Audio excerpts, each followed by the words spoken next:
उनने कहा अधिक से अधिक 3 सप्ताह, 21 दिन से ज्यादा नहीं लगेंगे।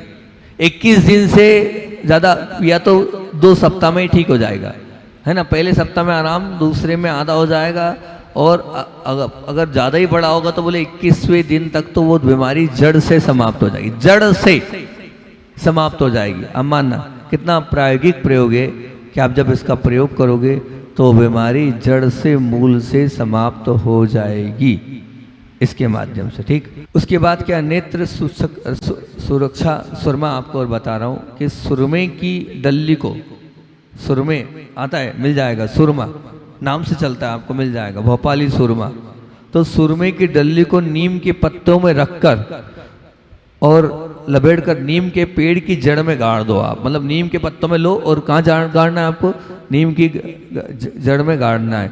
और 3 महीने बाद उसे निकालकर आग में तपा कर 5 बार तिफले के काढ़े से बुझाओ। मतलब आग लगाओ, तपाओ और तिफले के काढ़े से उसको बुझा दो, और इस तरह वो सुरमा शुद्ध हो जाएगा। फिर वो जो सुरमा है, उस सुरमे को आप संगमरमर के खरल में लेकर आप गुलाब जल में मिलाकर खूब घोटो। कम से कम 4 गुलाब जल मिलाओ और घोटो, और इसको रात के सोते समय मिलाओ। ये भी बहुत बढ़िया प्रयोग है। कैसा भी पानी बहना हो, आंखें के चश्मे कम दिखना है, आप 1 महीने इसका प्रयोग करो। उनका कहना है आपका चश्मा उतरना प्रारंभ हो जाएगा।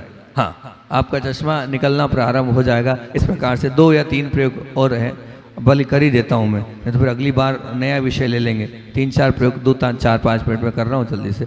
और एक और काजल आपके बीच में रख रहा हूँ। 3-4 प्रकार के काजल हैं। तो एक साफ कपड़ा लेकर फिटकरी के पानी में अच्छी तरह भिगोकर सुखा लो। और मतलब फिटकरी के पानी में अच्छी तरह, फिटकरी वाला पानी लो, कपड़े को भिगो और उसे सुखा लो।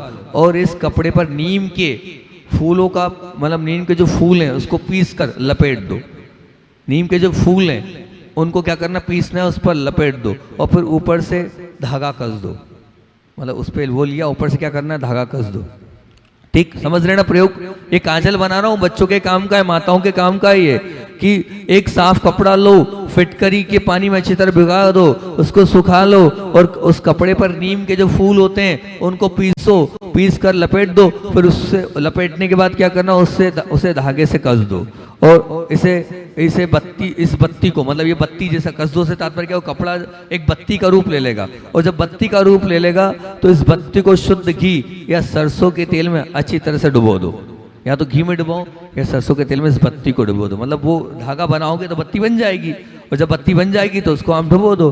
और डुबोने के बाद दिए से इसको जलाओ, और जलाने के बाद कांसे के कटोरे में इस तरह रखो कि सारा काजल उसमें आता जाएगा। और अंत में उस जो कारा है उसमें आप इस पर 2 टिकिया देसी कपूर जलाकर उसका भी काजल पालो। मतलब एक तरफ वो बना लिया और एक तरफ देसी कपूर का भी आप काजल बना लो, दोनों बना लो। और ठंडा हो जाने के बाद कांसे के बर्तन में उत्तम आप थोड़ा सा गोघृत में उसको फेंट लो और फिर उसको डब्बी में भर लो। ये ठंडा सुगंधित विभिन्न रोग नाशक, बच्चों के लिए परम उपयोगी, छोटे बच्चों के लिए परम उपयोगी, हर ऋतु में इसका व्यवहार बड़े बूढ़े सब करें, ऐसा उन्होंने लिखा है। बहुत सुंदर प्रयोग बता रहा हूँ, फिर से बता रहा हूँ, 2 मिनट लग जाएंगे इन काम का प्रयोग है। और माताओं के लिए काम का है, छोटे बच्चों के लिए काम का है, बिल्कुल जो नवजात शिशु उनके काम का है।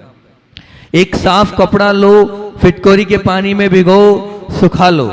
इस कपड़े में नीम के फूल की जो फूल होते हैं वो पीस कर लपेट दो, और फिर उसमें लपेटने के बाद उसकी गोल गोल करके उसको धागे से लपेटो और एक बत्ती बना लो धागे से। फिर इसको घी या सरसों के तेल में अच्छी डुबो कर रख दो।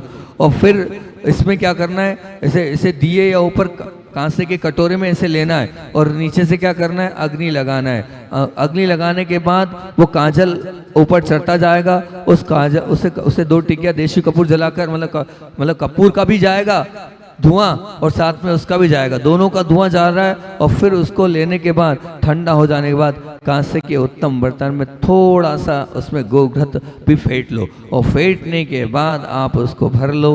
ये छोटे नवजात बच्चों के बड़ा ही काम का सुंदर काजल है, इसे भी आप लगाएंगे तो बहुत अच्छी बात है। और नेत्रामृत आँख का लोशन और बता रहा हूँ, जो कि जिनके लिए चश्मे की समस्या आंखों वाले उनके लिए, कि 1-2 ओस बारीक मतलब 1-2 बोरिक पाउडर लेकर उसे आप 1 पाव उबले हुए पानी में घोल लो, और जब ठंडा हो जाए तो बोतल में भरकर आप 1-2 गुलाब जल, मतलब उसमें 1-2 ओस और आप गुलाब जल मिला लो, और उसमें आँखों को धोना चाहिए। इस आँखों के धोने से, ये नेत्रामृत है, इसके माध्यम से जो है निश्चित मान के चलना कि आपको आंखों में कभी चश्मा लगेगा नहीं। आंखों में जैसे हम वो लगाते हैं वैसे कर लिया। और एक देशी लोशन और आपको बता रहा हूँ कि गुलाबी फिटकरी, काली मोशा, काला अंजन 1-1 तोला दोनों लो, सबको अंजन की तरह खूब बारीक घोट कर पाँव भर उसमें अर्क अर्थात गुलाब को डालो, और फिर उसको भी अच्छे से घोट लो। 15 दिन तक हिलाकर फिर रख दो, बिल्कुल निथर जाए तो ऊपर वाला साफ भाग आप निकाल कर आंखों में 2-2 दिन 2-2 बूंद डालोगे, पूरी जलन समाप्त, दर्द समाप्त, और आपको दिखना भी बहुत अच्छे से प्रारंभ होता चला जाएगा। और अब अंतिम प्रयोग बताकर अपनी बात को विराम कर रहा हूँ कि सारे नेत्र रोग का एक कहना चाहिए, एक और काजल के दो, लोशन के दो, वो भी 5 तोला अनारदाना लेकर शाम को 1 पत्थर या चीनी की मिट्टी के बर्तन में आप पाँव भर गुलाब जल में भिगो दो। सुन रहे हो ना? 5 तोला अनारदाना लेकर शाम को 1 पत्थर या चीनी की मिट्टी के बर्तन में पाँव भर गुलाब जल में या फिर पाँव भर उसमें भिगो दो। प्रातः उसको छान कर 1 सीसी में भर दें, और फिर उसके बाद उसमें भुनी हुई फिटकरी 6 मासा डाल दें, नीला मोथा 4 रत्ती डाल दें, रसोता 6 मासा डाल दे, अफीम और कपूर 1-1 मासा डाल दे, और हर आधे घंटे बाद खूब अच्छी तरह से हिला ले। और दिन में जब एक बार 24 घंटे में आप उसको बहुत बार हिला लेंगे, और हिलाने के बाद उसको निथार लें, और निथारने के बाद जो चीज़ उसमें बचेगी उस चीज़ को आप आंखों पर लगाएं, आपकी आंखों का चश्मा उतर जाएगा। ये सब प्रयोग मैंने आपको आंखों के बताएं, जो आपको आंखों में दर्द हो, आंखों में लालपन हो, या जिनको चश्मा लग गया हो, या जिनको दिखने में कमज़ोर हो गया हो, ये पूरे के पूरे प्रायोगिक प्रयोग हैं। ये सब प्रयोग मैंने आपके बीच में रख दिए। और अब हाँ, आज का प्रीम कोटेशन अपन कल कर लेंगे क्योंकि अपना समय हो गया है। कल अगले शनिवार, शुक्रवार, शनिवार जो मांगेगी कि छाले हो जाते हैं तो उन छालों का प्रयोग पित्त बढ़ जाता है, उसकी बात अपन अगले शुक्रवार और शनिवार को करेंगे। इतने ही रखते हैं। बोधि समाधि परिणाम सद्दि आत्मोपलब्धि शिव शोक के सिद्धि चिंता हम बड़ी चिंतित वजदाने त्वाम बंद मानस ममास्तु देवी। सदगति और दुर्गति दोनों को आमंत्रण देने की अगम्य शक्ति को धारण करने वाला हमारा मन। इस मन से हम चाहें तो अपने जीवन को ऊपर भी उठा सकते हैं, और हम इस मन से चाहें तो जीवन को नीचे भी ले जा सकते हैं। तो मन पर बात चल रही है, और मन पर बात चलते हुए अभी हमारी प्रवचन श्रृंखला टेकल माइंड की थोड़ी सी गौण हो गई थी। आज पुनः टेकल माइंड पर अपन चलते हैं। और टेकल माइंड का आप मंगलाचरण भूल तो नहीं गए? टी बोल रहा है, क्या बोल रहा है? टर्न इट, मन को मोड़ लो। ए बोल रहा है अलर्ट इट, मन को सावधान कर लो। सी बोल रहा है करेक्ट इट, मन को सुधार लो। के बोल रहा है नो इट, मन को जान लो। एल बोला लिफ्ट इट, मन को ऊपर उठा लो। ई बोल रहा है एम्प्टी इट, मन को खाली करो। और एम बोल रहा है मॉडिफाई इट, मन को बदल लो। और आई बोल रहा है इंस्ट्रक्ट इट, मन को सूचित करो। एन बोल रहा है नेग्लेक्ट इट, मन की उपेक्षा करो। और डी बोल रहा है डिफीट इट, मन को हरा दो। मैं चाह रहा हूँ ये प्रवचन श्रृंखला यहीं पूरी कर दूँ, कहीं ऐसा ना हो कि हाँ पूरा टेकल माइंड पूरा कर दूँ। प्रयास करूँगा टेकल माइंड को पूरा करने का। और मैंने आप लोगों से टेकल माइंड के विषय में जब चर्चा करी तो आप लोगों को 6-7 बिंदु दे चुका हूँ कैसे हम एम्प्टी यानी मन को खाली करें। तो देश और गठान है उसको निकाल दें। अशांति के विचार अगर चलते हैं तो वो निकाल दें, ऐसे जो मौके में याद आते हैं उनको खाली कर दें। फिर आपके साथ अगर किसी ने छल किया है उसको आप बाहर कर दें। आपकी अभिनय की है उसको बाहर करते हैं। अगर किसी ने नई गलती होने के बाद भी अगर आपको गलत बोला जा रहा है उसको खाली कर दें। अगर कहीं असफलता हो गई, घाटा लग गया तो उसको खाली कर दें। ये सब चीज़ें खाली करना बहुत ज़रूरी है। अगर हम इन चीज़ों को खाली नहीं करेंगे तो निश्चित मान के चलना है क्या होगा? होगा यही कि वो बातें मन में चलती रहेगी और फिर हम अपने जीवन को ऊपर उठा नहीं पाएंगे। हाँ, अगर एक बार असफलता या मान लीजिए घाटा लग गया, अब उसी घाटे को उसी सफलता को अपन मन में रखेंगे तो कभी भी सफल नहीं बन पाएंगे। अगला बिंदु बड़ा अच्छा है और ये वाला बिंदु ऐसा है, इतना सुंदर बिंदु है ये कि अगर सच में हम थोड़ी जागरूक हो जाएं और थोड़े सचेत हो जाएं तो हम बहुत सारे पापों से बच जाएंगे। और निश्चित है कि जो चीज़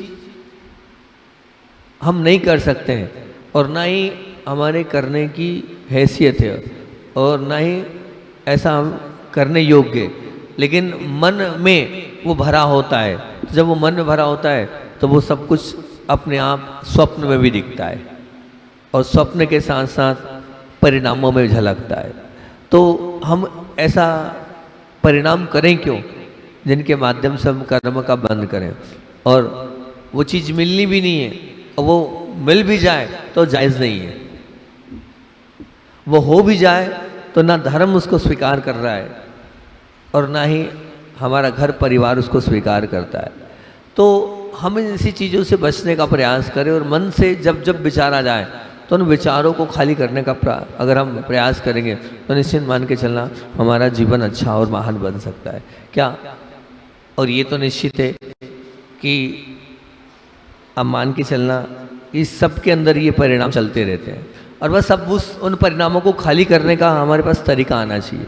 उन परिणामों को से बचने का हमें प्रयास करना चाहिए। और वो कौन सा है? वो है वासना भरे परिणाम। अगर वासना भरे परिणाम हमारे मन में चलते हैं तो निश्चित मान के चलना कि ये परिणाम हमेशा अपने को नीचे की ओर ढकेलेंगे, हमेशा अपने को अशुभ की ओर ले जाएंगे, हमेशा अपनी यात्रा अधोगति की कराएंगे। तो ये तो सबके साथ घटता है, कोई भी हो, चाहे महिला पर्याय हो, चाहे पुरुष पर्याय हो। वासना भरे परिणाम अगर चलते हैं तो निश्चित रूप से हमें इन परिणामों को निकालने के लिए कटिबद्ध होना चाहिए और प्रयास करना चाहिए कि जो परिणाम हमें नहीं करना चाहिए वो हम परिणाम कर रहे हैं। तो अच्छा श्री तो यही बोलते हैं आउट ऑफ कोर्स, ये सब आउट ऑफ कोर्स है। अगर ये आउट ऑफ कोर्स हम अगर कर रहे हैं तो निश्चित मान के चलना हमारी गति दुर्गति की ओर ही हम अपने आप को बढ़ा रहे हैं। और लगभग कभी कभी तो ऐसा होता है कि जो चीज़ नहीं करने योग्य, जो हम कर मतलब जो हो भी नहीं सकती, हम विचार उसका करते हैं और हम विचार करते हैं। अब वो विचार करना ही तो निश्चित रूप से पाप करना है। अच्छा श्री जी बहुत अच्छी बात बोलते थे, गुरुदेव कहते थे, मैं हमेशा इस चीज़ को बार बार बोलता हूँ कि हमारा धर्म भाव प्रधान धर्म है। कैसा धर्म है? कर्म का बंद करने से नहीं, भावों से होता है। हाँ, निश्चित मान के चलना।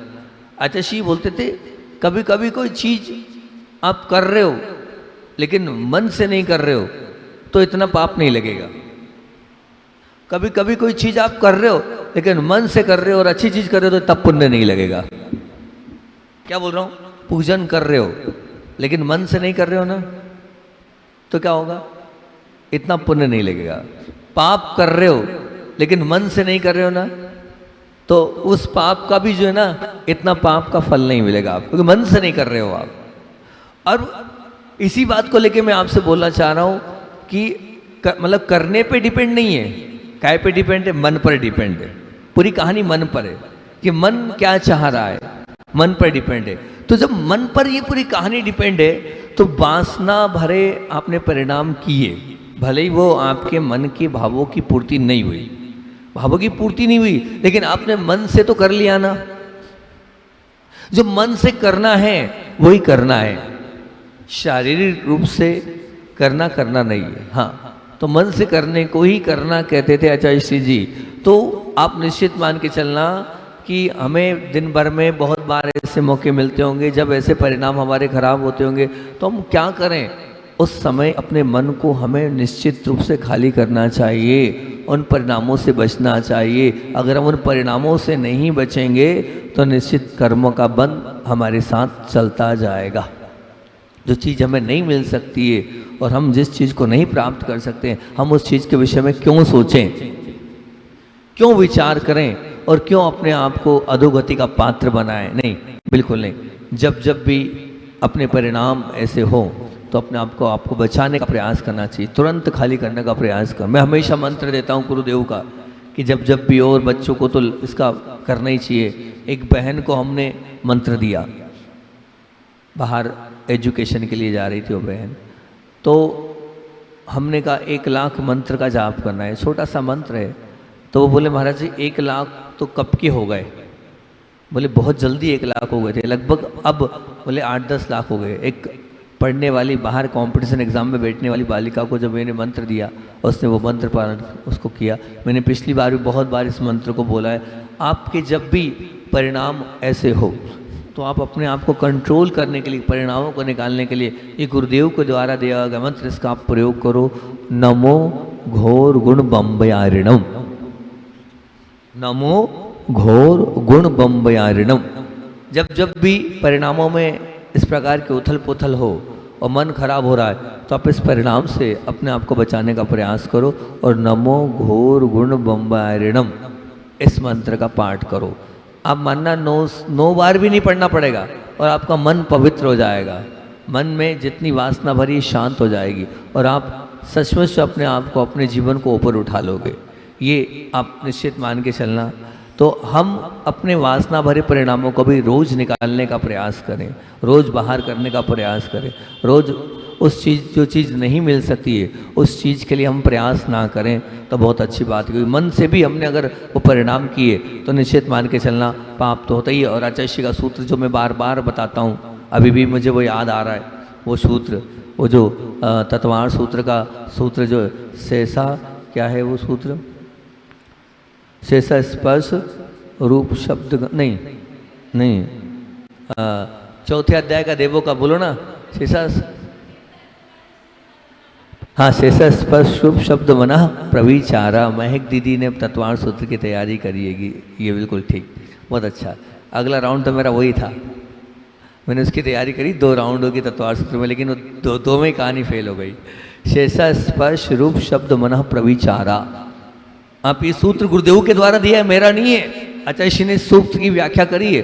शेषा स्पर्श रूप शब्द मतलब सोधर्म ऐशान ऐशानात मतलब ऐशान तक तो जैसे मनुष्य करते हैं काय प्रविचार वैसा होता है। फिर उसके बाद के ऊपर के स्वर्ग के देव कैसे करते हैं? शेषा क्या शेषा स्पर्श, तो मतलब आगे के देव स्पर्श के माध्यम से अपने प्रविचार को शांत कर लेते। स्पर्श रूप, आगे के लोग देखने भर से प्रविचार समाप्त। स्पर्श रूप शब्द, मात्र मोबाइल से जैसे बात करते हो ना आप, मोबाइल से बात करने से प्रविचार शांत। स्पर्श रूप शब्द मन में विचार कर लिया, उससे प्रविचार शांत। देखो अब यहाँ मन आ रहा है कि नहीं? ऊपर के देवी देवताओं में मन आ रहा है कि नहीं? वो शारीरिक संबंध नहीं बनाते, ना स्पर्श करते, ना बात करते और ना ही देखते हैं, लेकिन मन में सिर्फ सोच लेते हैं और उनकी क्या हो जाती है? उस वासना की संतुष्टि हो जाती है। तो आप निश्चित मान के चलना, अगर आपके मन में वासना भरी हुई है, और देखो एक बात ध्यान रखना कि जहाँ करने योग्य है वहाँ तो ठीक है, लेकिन जहाँ करने योग्य नहीं है, आप समझ जाए मैं क्या कहना चाह रहा हूँ, एकदम स्पष्ट नहीं कर रहा हूँ, लेकिन वहाँ अगर आप कर रहे हैं तो निश्चित मान के चलना आप अपने आप को नीचे की यात्रा की ओर ले जाए। और होता ही है, देखो ये निश्चित है। तो ये जब हो तो अपने आप को बचा के रखें, हम अपने आप के परिणामों को संभालें और गुरुदेव के द्वारा दिया गया ये मंत्र, इसका प्रयोग करें। इस मंत्र के माध्यम से आपको बहुत ज़्यादा अनुकूलता मिलेगी, आप अपने आप को संभल में लाएंगे। हाँ, और अपने मैंने उसी बहन से पूछा, आपने ये गुरुदेव का मंत्र पढ़ा, आपको कैसा लगा? उसके शब्द थे कि महाराज जी अच्छा लगा, तभी तो 1,00,000 के बाद वो रिपीट कर दिया। अच्छा लगा तभी तो जो है 1,00,000 के बाद, अभी मतलब अभी ही बात 2-3 दिन पहले ही बात हुई है ना, अभी वो वापस से पढ़ने के लिए चले गए। अच्छा लगा तभी तो अपने आप को बचाने के लिए मैं बाहर रह रही हूँ और बाहर का माहौल इतना गंदा है, उससे अपने आप को बचा पाऊँ, सब चीज़ों से अपने आप को कंट्रोल रख पाऊँ, मुझे बहुत अच्छा लगा। इसलिए लगभग 4-5 लाख हो गए ये मंत्र। अब सोचो, विचार करो आप, एक नई पीढ़ी, एक नई बालिका, कोई बहुत उम्र नहीं होगी, 18-20 साल की उम्र होगी, तो आप निश्चित मान के चलना ऐसे मंत्रों के माध्यम से हम अपने जीवन को अच्छा बना सकते हैं, अपने जीवन को ऊंचा उठा सकते हैं और अपने परिणामों को संभाल सकते हैं। ये गुरुदेव के द्वारा दिया होगा है। और देखो एक बात ध्यान रखना कि ये सब चीज़ें क्यों हो रही है, पहले इतनी नहीं होती थी, आज इसलिए हो रही है। एक मतलब और बताता हूँ आपको कि एक ज़्यादा उम्र की बालिका नहीं थी, लेकिन वो थोड़ी सी उलझ गई। तो मैंने उससे उस बालिका से एक ही बात बोली कि आप एक बताओ, जो मोबाइल उपयोग करते हो? बोले हाँ उपयोग करते हैं। उसमें जो वीडियोस आती हैं, कुछ वीडियो नहीं देखने योग्य भी आती होगी? बोले हाँ वो आ जाती है, हम बुलाते नहीं लेकिन अपने आप आती है।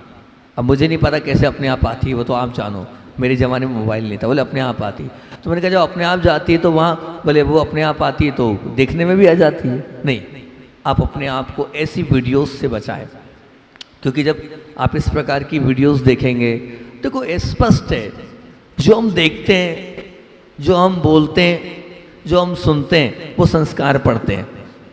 हाँ, और वो संस्कार पढ़ते हैं तो फिर वही सब कुछ सपनों में भी दिखता है और वही सब कुछ हमारे जीवन में घटित होता है। तो हम इन सब गलत वीडियोस से बचने का प्रयास करें। हम ना देखें तो बहुत अच्छी बात है, कटिबद्ध हो जाएं कि नहीं, हमें इस प्रकार की क्लिपिंग्स को नहीं देखना जो हमारे के लिए नीचे की ओर धकेलने वाली हो, जो हमारे जीवन में पाप को संवारने वाली हो। हमें पाप इकट्ठा नहीं करना। हाँ, इससे शुद्ध पाप होगा, करें चाहे नहीं करें, लेकिन हम देख लेंगे तो देखने में परिणाम खराब होंगे। हमने वासना भरी दृष्टि बना ली, सब कुछ समाप्त हो गया। नहीं, मन को खाली करने का प्रयास करो, आप कटिबद्ध हो जाओ। हम इस प्रकार की क्लिपिंग्स को नहीं देखेंगे, और अपने आप आती है तब भी क्या करेंगे, उसको आगे बढ़ा देंगे, पर हम देखेंगे तो नहीं। कम से कम इतना तो अपने आप को हम बांध लें, इतना तो अपने आप को हम सचेत कर लें, इतना तो हम अपने आप को संभाल लें। अगर हम इतना भी अपने आप को संभालेंगे नहीं तो बताओ फिर क्या होगा? फिर तो निश्चित रूप से हम धीरे धीरे अपने आप को अधोगति की यात्रा की ओर ले जाते चले जाएंगे, और फिर जो नहीं करने योग्य कार्य होगा वो भी अपने आप हमारे माध्यम से होता चला जाएगा। तो टटोलें आप, अपने आप को देखें आप, कब ऐसे हमारे परिणाम अधिक होते हैं, और ऐसे परिणाम जब अधिक होते हैं तो अपने आप को, और सबसे अच्छा तरीका तो आपको मैं बता रहा हूँ कि इसे और अपने आप में आना है तो वो व्यक्ति जो ध्यान और मेडिटेशन करता होगा, और जो व्यक्ति ओंकार की ध्वनि करता होगा। ओंकार की ध्वनि इतनी पावरफुल ऊर्जावान मेथड है कि इसके माध्यम से, जो एक बार मेरे पास वो आए थे, उन्होंने कहा है कि ओंकार ध्वनि जो व्यक्ति करता है वो जो है वो अपने ब्रह्मचर्य व्रत को बहुत पावरफुल तरीके से पाल पाता है। बोले ओंकार ध्वनि जब होती है तो बोले ऊर्जा ऊर्ध्वगमन करती है, जब ऊर्ध्वगमन करती है तो वासना समाप्त हो जाती है, जब ऊर्ध्वगमन करती है तो वासना समाप्त हो जाती है। बोले सबको ओम का उच्चारण बहुत करना चाहिए, और साधकों को तो स्पेशल करना चाहिए। जो साधक होता है ओम का उच्चारण करेगा, शनि शनि सब कुछ उसका समाप्त हो चलेगा, उसके जीवन में सरलता सहजता आती चली जाएगी।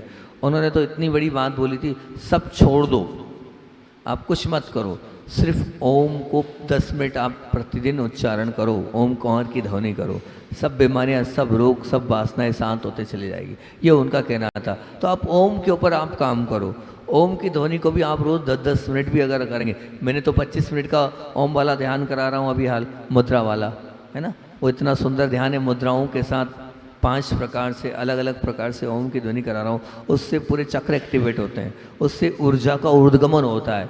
और सच में मतलब मैं खुद भी अभी हाल, पहले मैंने नहीं किया था इतना, अभी रोज़ कर रहा हूँ। एक दिन तत्व वाला ध्यान कराता हूँ सुबह, तो एक दिन मुद्रा वाला कराता हूँ। तो जो 25 मिनट मुद्रा वाले ध्यान के बाद जो शरीर में रिलैक्स होता है, तो शरीर एकदम ऐसा अलग ही प्रकार का अनुभव होता है। तो ऐसे आप ओंकार की ध्वनि से जुड़ें। और आपको हम बता दें, बार बार कहते हैं, आचार्य श्री जी ने जो हम लोगों के लिए 14 सूत्र दिए थे, उन 14 सूत्रों में एक ये सूत्र भी दिया उन्होंने अंत समय में, जो हमारे लिए पत्र लिखकर उन्होंने संबोधन दिया। उन संबोधन में एक ये भी दिया, ओम को नहीं भूलना। ये भी उन्होंने एक सूत्र दिया है, ओंकार ओम को नहीं छोड़ना, ओम में अपार शक्ति है, इस ओम को जीवन पर्यंत तक अपने जीवन में लेके और रखे, संभाल के रखना। और गुरुदेव तो ओम को 24 घंटा ही बोलते थे, आपको बताया, वही संस्कार हमारे अंदर भी है। गुरुदेव कोई पूछता था तो वो हर एक बात का जवाब क्या देते, ओम। तो इस ओम के माध्यम से भी आप अपने आप को कंट्रोल कर सकते हो, अपने परिणामों को संभाल सकते हो, अपने आप को संभल और संभालने का प्रयास इस ओम में है, जो आपको संभल भी देगा और आपको संभाल भी लेगा। आप संभलना चाहते हैं तो बस, आपको लगता होगा ओम का चिल्लाने से क्या होता है, ये चिल्लाना नहीं है। हाँ, ऐसी वाइब्रेशन शरीर के अंदर से निकलती है कि 72,000 नाड़ियों को ये ओम शुद्ध कर देता है। आप जब इसको पढ़ोगे तो आपको समझ में आएगा क्या ये ओम कहलाता है। इसके उच्चारण में कितनी ताकत, कितनी शक्ति है कि रोम रोम को पुलकित करके और रोम रोम में ऊर्जा को भर देता है। और वो तो कहते हैं कि जो ओम का उच्चारण करता है वो प्रत्येक ऑर्गन्स में शुद्ध ऑक्सीजन को पहुंचाता है। जब ओम का उच्चारण करते हैं तो प्रत्येक ऑर्गन्स में शुद्ध ऑक्सीजन पहुंचती है, और जब शुद्ध ऑक्सीजन पहुंचती है आप निश्चित मान के चलना कि आपके ऑर्गन स्वस्थ निरोगी रहेंगे, अपने आप अपने आप को बचा पाएंगे। तो ऐसे ये हो गया। उसके अलावा हम और कैसे बचें, तो निश्चित रूप से एक और आपको तरीका, अगर आप थोड़ा बहुत आसन जानते हैं तो आप यूट्यूब पे डालकर देखना। एक आसन होता है सिद्धासन, जो सिद्धासन का उपयोग करते हैं वो भी अपने ब्रह्मचर्य को बहुत अच्छे सुरक्षित रखते हैं। ऊर्जा का ऊर्ध्वगमन होता है सिद्धासन लगाने से। और इसमें एक सर्वांग आसन होता है, आप सर्वांग आसन का भी प्रयोग करेंगे तो सर्वांग आसन भी आपके ब्रह्मचर्य व्रत को सुरक्षित रखेगा। ये आसन, प्राणायाम और ध्यान अगर आप कंटिन्यू करते चले जाएंगे, इनके माध्यम से आपको संभल भी मिलेगा और आप अपने आप को बचाते हुए अपने जीवन को अच्छा करते चले जाएंगे। वासना भरे परिणाम आएंगे। पूर्व कर्म का उदय हम उनको नहीं रोक पाते हैं, हम चाह कर भी उनको अपने परिणाम मतलब कि ये नहीं आए ऐसा सोचे नहीं, ऐसा नहीं होगा। ये तो निश्चित रूप से मोहिनी कर्म है, और जब मोहिनी कर्म हैं तो मोहिनी चारित्र मोहिनी कर्म का उदय है, तो वो सब कुछ हमें कराएगा और कराएगा। अब वो होगा, लेकिन अब हमें उससे बचना चाहिए। जितना हो सकता है बचेंगे उतना अच्छा है। मैं तो इतना कहता हूँ, उस दिन भी कहा था आपसे, अभी भी कह रहा हूँ कि हमें इतना जरूर करना चाहिए कि जो विपरीत पर्याय उनसे कम संबंध हो, उनसे कम से कम बातचीत हो, उनसे कम व्यवहार हो। अगर अपने आप को बचना है तो पुरुष वर्ग महिलाओं से कम बात करें, पुरुष वर्ग महिलाओं से कम, क्योंकि निश्चित मान के चलना कि आप परिणाम तो खराब होते ही है प्रैक्टिकली है। तो आप जितना बचेंगे उतना अच्छा रहेगा, उतना आप अपने आप में आ पाएंगे, उतना अपने जीवन को आप अच्छा बना पाएंगे। तो एक निश्चित रूप से पॉइंट हो गया। क्या पॉइंट हो गया? जब भी हमारे परिणाम खराब हो हमें उनको निकालने का प्रयास करना चाहिए, हमें उनको मन में नहीं रखना चाहिए, हमें उनका भूलने का प्रयास करना चाहिए। और हमसे अगर गलती हो रही है तो उन गलतियों के लिए हमें प्रायश्चित लेना चाहिए।